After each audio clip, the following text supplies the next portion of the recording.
Hi guys, welcome the Pakistani family reaction में। उम्मीद करता हूं आप सब खैरियत से होंगे, जाओगे, खुश होंगे, आबाद होंगे। यार मेरा नाम मुजाद मैं नाना है। जी। यार भाई आज का वीडियो बहुत ही बड़ा निकल कर आ रहा है भाई। आज हम देखने वाले हैं भाई भारतीय सनातनी नागा साधुओं ने, मुझे से पहले नहीं पता था कि ये चीज भी है कि नागा साधुओं ने मुगलों की माँ बहन एक करके मुगलों का नाम भी मिटा दिया ना यार, नागा साधुओं ने अबे क्या कैसे बोल रहे हो? भाई साहब ये उन पे बात हमला। हमारे जहन में भी नहीं थी, सुनना भी किधर नहीं है यार। वजह वही तो कि भाई नागा साधुओं ने मुगलों पर हमला किया। हाँ ना, वॉच करते तो वॉच करने के बाद ही इस पर कोई हमें पता लगेगा कि ये क्या हाँ सीन ना। है। तो कौन करते स्टार्ट। युद्ध का विशाल क्षेत्र, हवा में धूल और भस्म उड़ रही थी। हाँ दहाड़ मारते और हर हर महादेव का जयकारा लगाते हुए नागा साधु मुगलों की सेना को छिन भिन करते हुए आगे बढ़ रहे थे। मुगलों की सेना चीखती हुई भाग रही थी। किसी मुगल सैनिक का धड़ नागा साधुओं के त्रिशूल में गड़ा था, तो किसी मुगल सैनिक का लहू नागा साधुओं का अभिषेक कर रहा था। ऐसा लग रहा था मानो साक्षात महादेव के गढ़ युद्ध भूमि में तांडव कर मुगल सैनिकों को राक्षस समझकर उनका विनाश कर रहे हैं। वो कांड तो उन्होंने गलत किए थे ना। ये बात उस समय की है जब इस्लामिक बर्बरता अपने शिखर पर थी। भारत लंबे अरसे से इस्लामिक जिहादियों के अधीन था। बहुत से भारतीय हिंदू राजाओं ने इन क्रूर शासकों की अधीनता स्वीकार कर उनकी गुलामी कर रहे थे। बिल्कुल। उस वक्त संपूर्ण भारत भूमि पर एक ही महापुरुष थे जिन्होंने सनातन धर्म को पुनर्जीवित किया और भारत के सुनहरे भविष्य की नींव रखी। वो थे छत्रपति शिवाजी महाराज। लेकिन महाराज शिवाजी दक्कन में मुगलों के साथ युद्ध में व्यस्त थे और उत्तर भारत में हिंदुत्व का तूफान धड़कना अभी बाकी था। लेकिन ऐसा क्या हुआ जिससे मुगल शासक औरंगजेब के पैरों तले जमीन खिसक गई। वो सोचने पर मजबूर हो गया कि छत्रपति शिवाजी से लड़ूं या फिर उस तूफान से जो उत्तर भारत में मुगल शासक औरंगजेब के शासन को मिट्टी में मिला रहे थे। हम बात कर रहे हैं उन नागा साधुओं की जिनके क्रोध ने अफगानियों और मुगलों की सेना को भारत से खदेड़ने में एक मुख्य भूमिका निभाई। क्या थी इन नागा साधुओं की कहानी जो इतिहास के पन्नों में आज भी छुपी हुई है, जिसे आज भारत के हर बच्चे को सुनना और जानना चाहिए। और मैं दावा करता हूं इस कहानी को अंत तक सुनने के बाद आपके भी रोम रोम में हिंदुत्व जाग उठेगा और आपके मुख से भी हर हर महादेव निकलेगा। इस कहानी की शुरुआत होती है श्री आदि गुरु शंकराचार्य जी की दूरदृष्टि से। गुरु शंकराचार्य जी ने द्वारिका, जगन्नाथपुरी, रामेश्वरम और बद्रीनाथ इन 4 पवित्र स्थानों पर गोवर्धन, शारदा, श्रृंगेरी और ज्योतिर्मठ इन 4 मठों की स्थापना की, जिसे आज हम 4 धाम के नाम से जानते हैं। आदि जगत गुरु शंकराचार्य जी ये बात जानते थे कि भविष्य में इस पवित्र भूमि पर अनेकों आक्रमण होंगे। इन चुनौतियों का सामना सिर्फ आध्यात्मिक शक्ति से करना असंभव है। इसीलिए उन्होंने आध्यात्मिक प्रगति के साथ अखाड़ों की स्थापना की। उन्होंने साधुओं को शास्त्र विद्या के साथ साथ शस्त्र विद्या की शिक्षा लेने पर भी जोर दिया। समय के साथ इसमें और भी अखाड़े जुड़ते गए और आज सनातन धर्म में साधुओं के लगभग 13 अखाड़े मौजूद हैं। हमारी संस्कृति पर होने वाले आक्रमणों के इस दौर में ये अखाड़े एक सुरक्षा कवच का काम करते आ रहे हैं। नागा साधु इन्हीं अखाड़ों से आते हैं। 16वीं सदी तक नागा साधु अत्यंत शांत प्रिय जीवन बिता रहे थे। लेकिन उस वक्त मुगल शासक अकबर हिंदुस्तान पर शासन कर रहा था। मुगल सेना जानबूझकर साधुओं के आश्रमों और मठों में जाकर उनकी हत्या करने लगे, उनके आश्रम और ग्रंथ जलाने लगे। इससे ग्रस्त होकर बंगाल में जन्मे महान तत्वज्ञानी और तुलसीदास जी के प्रिय मित्र श्री मधुसूदन सरस्वती जी अकबर से मिलने गए, लेकिन अकबर ने उनसे मिलने से मना कर दिया। मधुसूदन सरस्वती जी आगरा से लौटे और उन्होंने सारे नागा साधुओं को एकत्रित किया। सभी नागा साधु काशी पहुंचे। सबने सनातन धर्म की रक्षा के लिए शपथ ली। नागा साधुओं ने आक्रमणकारियों को सबक सिखाने की ठान ली थी। उन्होंने अपनी जान की परवाह न करते हुए सभी साधुओं की रक्षा की और उन्हें मुगल सेना से भी बचाया। कुछ साल बीत गए, फिर आया एक ऐसा साल जहां कत्लेआम मचना भी बाकी था। वो साल था 1664 और अब हिंदुस्तान पर क्रूर औरंगजेब का शासन था। अच्छा। उसे हिंदुओं से नफरत थी। वो हिंदुओं को काफिर मानता था। उसने या तो हिंदुओं का धर्म परिवर्तन कराया या उन्हें मौत के घाट उतारा। औरंगजेब एक एक कर सभी प्राचीन हिंदू मंदिरों को तोड़ रहा था। उनके ऊपर बड़ी बड़ी मस्जिदों का निर्माण कर रहा था। हिंदू लोगों के सिर काट काट कर उनके सिर से बड़ी बड़ी इमारतें बना रहा था। दूसरी तरफ नागा साधु हिमालय की पहाड़ियों में अपनी तपस्या में लीन थे। अच्छा। उस समय भारत भूमि पर हिंदुत्व स्वराज के लिए अपने जीवन को योग्य बनाने वाले छत्रपति शिवाजी महाराज आदिल शाही और कुतुब शाही जैसी इस्लामी सल्तनतों से लोहा ले रहे थे। ऐसी स्थिति में छत्रपति शिवाजी महाराज को उत्तर भारत में हमला करना संभव नहीं लगा। अच्छा। और इसी स्थिति का फायदा उठाते हुए औरंगजेब ने सबसे बड़ा फैसला लिया। साल 1721 में औरंगजेब का अगला निशाना था साक्षात काशी विश्वनाथ मंदिर, जो 12 ज्योतिर्लिंगों में से सबसे महत्वपूर्ण है। अच्छा। काशी विश्वनाथ को ज्ञानवापी मंदिर भी कहा जाता है।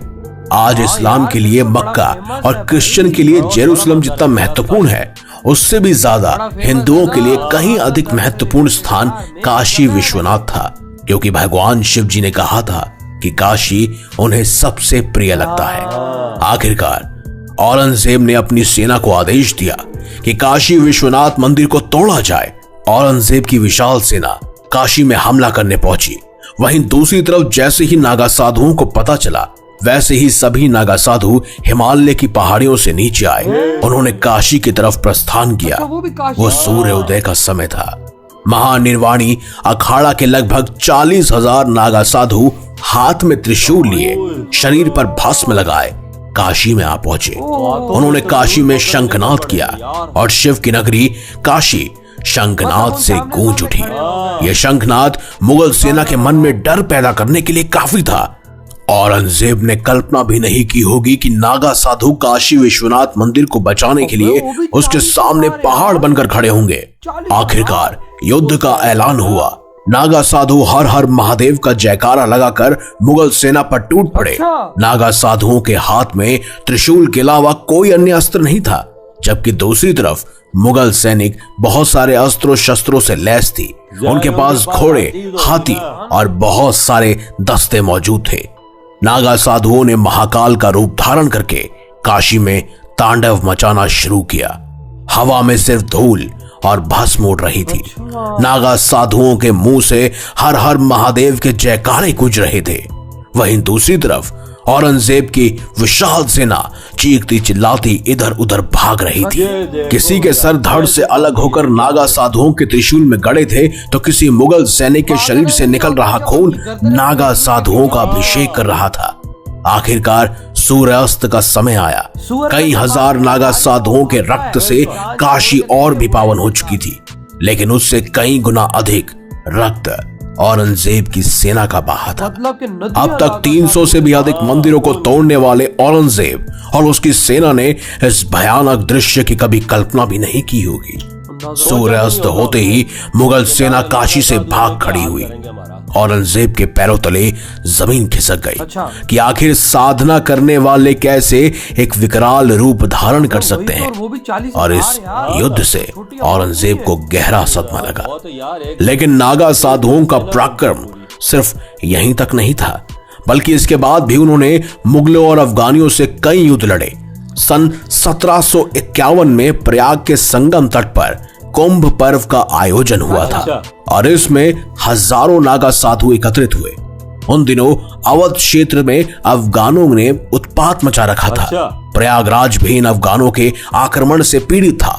कहते हैं कि महंत राजेंद्र गिरी के नेतृत्व में 1200 से अधिक नागा साधुओं ने अफगानों पर आक्रमण कर दिया और उन्हें चौतरफा घेर कर यहां से खदेड़ दिया। इस युद्ध का विवरण इतिहासकार सर यदुनाथ ने भी अपनी पुस्तक a history of the Dasanami Naga Sanyasis में किया है। अब अफगानियों को नागा साधु द्वारा मार पीट कर खदेड़ा गया। तब एक बार फिर अफगान आक्रमणकारी अहमद शाह अब्दाली ने नागा साधुओं से बदला लेने की सोची। सन 1756 में उसने फिर से मथुरा पर हमला कर दिया।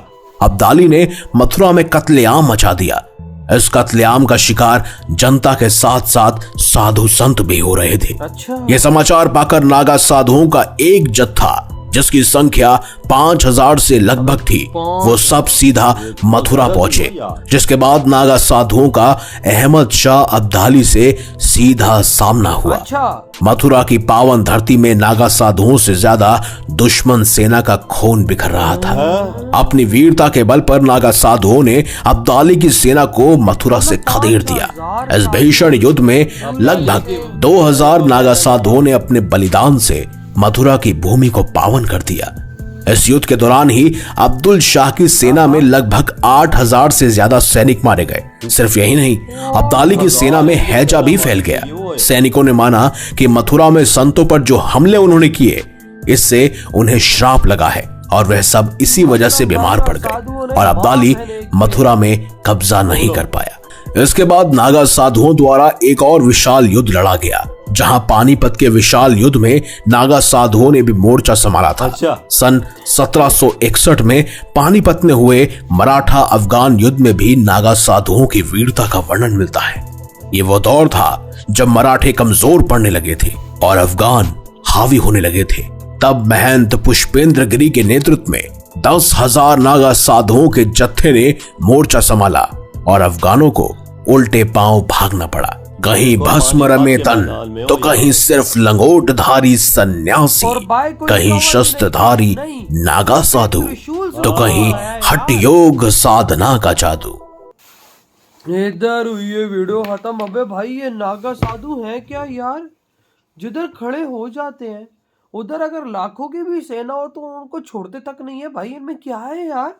अबे भाई अब्दाली को कैसे भगाया, औरंगजेब को कैसे भगाया, अबे 40,000 नागा साधु भाई साहब काशी में खड़े थे उनके सामने, और भाई साहब उनकी त्रिशूल में सिर्फ गर्दन ही गर्दनें थी। देखो यार, मतलब के भाई साहब जब भी इन्होंने देखा किसी मंदिर को तोड़ने की तरफ तो भाई नागा साधु उधर पहुंचे। भाई साहब वो ये खत्म कर रहे थे सनातन धर्म को। जो सनातन धर्म बचा है वो इन नागा साधुओं की वजह से बचा है, नहीं तो सनातन धर्म शायद ही होता, क्योंकि इन सुअर के बच्चे मुगलों ने बहुत गंदे गंदे स्टेप उठाए थे सनातन धर्म यार। उस टाइम पे देख, ये औरंगजेब था जो मंदिरों को तोड़ रहा था, सबको सनातन धर्म को जड़ से खत्म कर रहा था। और काशी का मंदिर तोड़ने के बिल्कुल पहुंच गया, सारी अपनी फौज भी इसने लगा दी। उसी टाइम पे सिर्फ 2 बंदों ने सनातन धर्म को बचाया, एक तो शिवाजी महाराज जी ने और भाई साहब दूसरे नागा साधुओं ने, जो 40,000 नागा साधु जो मैदान में आए, जिसकी वजह से औरंगजेब की सेना की गर्दनें त्रिशूल के बीचों बीच और खून की नदियां जो बहाई गई है ना। हालांकि उनके पास क्या था, सिर्फ त्रिशूल ही था, इनके पास हर चीज असला थी। तब भी देख उनका क्या हाल किया। और भाई आप देखो कि 5,000 नागा साधुओं ने अब्दाली की सेना को कैसे मारा कि 8,000 अब्दाली की सेना के 8,000 लोगों को भाई मौत के घाट उतार दिया नागा साधु। ताकत आप देखो 5,000 थे। हालांकि वजह थे, इसका मतलब है कि नागा साधु के आगे कोई भी आ जाएगा, बचेगा नहीं। अगर सनातन धर्म पे बात आई तो नागा साधु जो तुमको इतने शांत नजर आते हैं, जो हर टाइम तपस्या करते हैं, तो ये तुम्हारी बजाने में भी सबसे आगे। ये अच्छे भी बहुत होते हैं। अगर सनातन धर्म पे बात आई फिर बुरे भी बहुत है। देखो ना, बुरे तो नहीं है, प्रोटेक्शन है। अपने भाई साहब धर्म की कौन प्रोटेक्शन नहीं करता? बिल्कुल करता है, वजह क्यों नहीं करता तो यार। भाई साहब ऐसी प्रोटेक्शन करेंगे कि भाई साहब मुसलमानों का नाम भी मिटा के रख देंगे। ये ऐसे रहे। औरंगजेब की फौज के पास दुनिया की हर चीज थी, लेकिन उसको भी भाई कैसा खदेड़ा, उसको भाई मंदिर के करीब आने नहीं दिया। वाकया यार, इन साधुओं ऐसा भाई हमला किया कि वो कुत्ते की तरह उस टाइम तुम दबा के भागे थे, कुत्ते की तरह भाई। जिस तरह कुत्ता नहीं भागता जब उसको पत्थर मारो, उन्हें सोचा भी नहीं होगा कि ये किधर से आ गए वो बाजार, और देख उनको भागने में मजबूर हो, कुत्ते की तरह भागे। कसम से देखो ना, जिस तरह कुत्ते को पत्थर मारा तो कुत्ता भागता ना, इस तरह भागे। ऐसे मुगल भागे। वाकया ये बात सच है। वजह तो भाई आपके क्या थॉट है नागा साधुओं की इस अचीवमेंट्स पर, जो इन्होंने सनातन धर्म किस तरह से प्रोटेक्शन की? उस टाइम पे ये पहाड़ों में थे, पहाड़ों में ने कैसे थे भाई? अगर मैसेजेस जाते तो अभी माँ को मेला होता तो किधर से आ जाते? ये देख यार, कुदरत है। ये भाई अपने मैसेंजर्स होते हैं, किसी ना किसी तरह इनको पता। ये हमें भी ऐसे नहीं पता। नहीं पता। तो भाई आपके क्या थॉट है? वीडियो तो करते हैं।